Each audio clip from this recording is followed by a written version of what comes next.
Yeah. Oh man, this KLR is just unbelievable.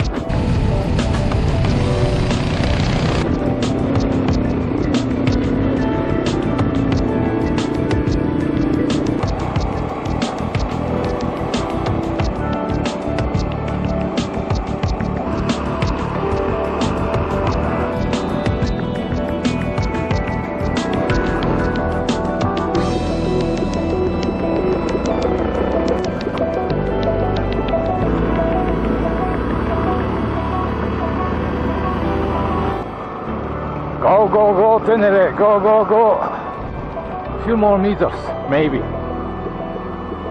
This short intro was from my trip to Australia and New Zealand last year, which most of you cannot even consider as an adventure trip. In this video now, I'm going to discuss two very important questions: how to choose the right tires and how important they are. Stay with me.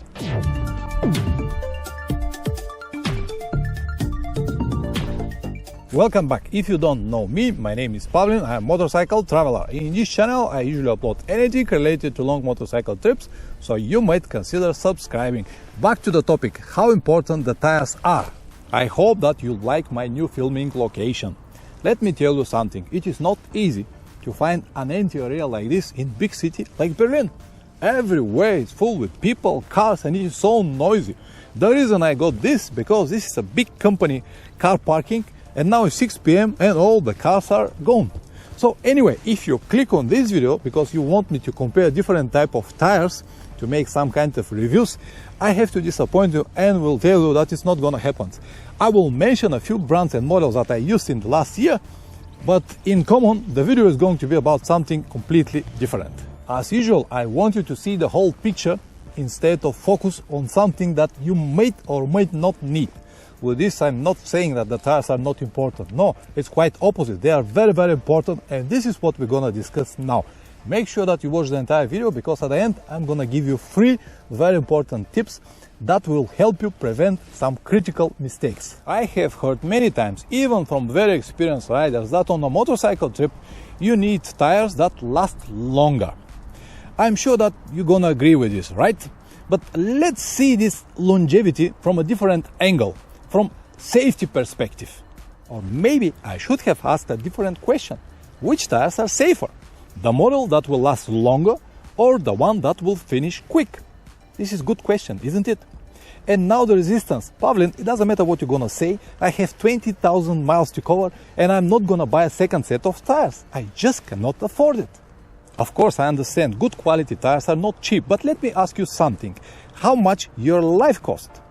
Alright, I don't need to be that brutal, but how much is going to cost you to fix your motorcycle in the case of accident because of the wrong tire choice? This is also a very good question, and I'm sure that you don't have the answer, so do I. It could be anything, from a few cents to thousands of dollars. And don't tell me that it's not gonna happen because you're a careful rider. We all are. No one ever expects to have accident.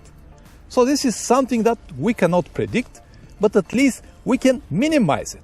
And the first step is to have a good quality tires. I keep polishing the questions, and maybe I should have asked how much risk you would like to take. Do you like gambling? Would you like to make Russian roulette? Boom, with your own luck?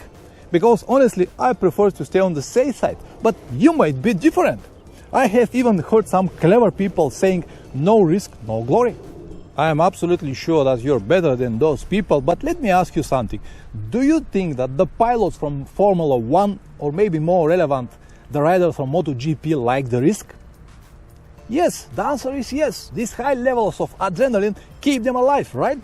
I will partly agree that the risk is the salt of life, but even so, they always got the best tires and change it after every race. Why they just don't pick up one model, something that will last the whole season? Because, my friend, the tires are what keeps them on the road, and you as well. When you make a compromise, you risk a lot. You're gambling, you're playing the Russian roulette that I told you earlier. Sooner or later, your luck will disappear and the house will win. Always win. Let's go back to my Australian trip. The tires that I used on the Kawasaki KLR 650 were Continental TKC 70. In my opinion, this is a normal street tire. despite that it is advertised like adventure tire. Many people buy it because they promise good grip on and off-road, but the reality, it's a little bit different.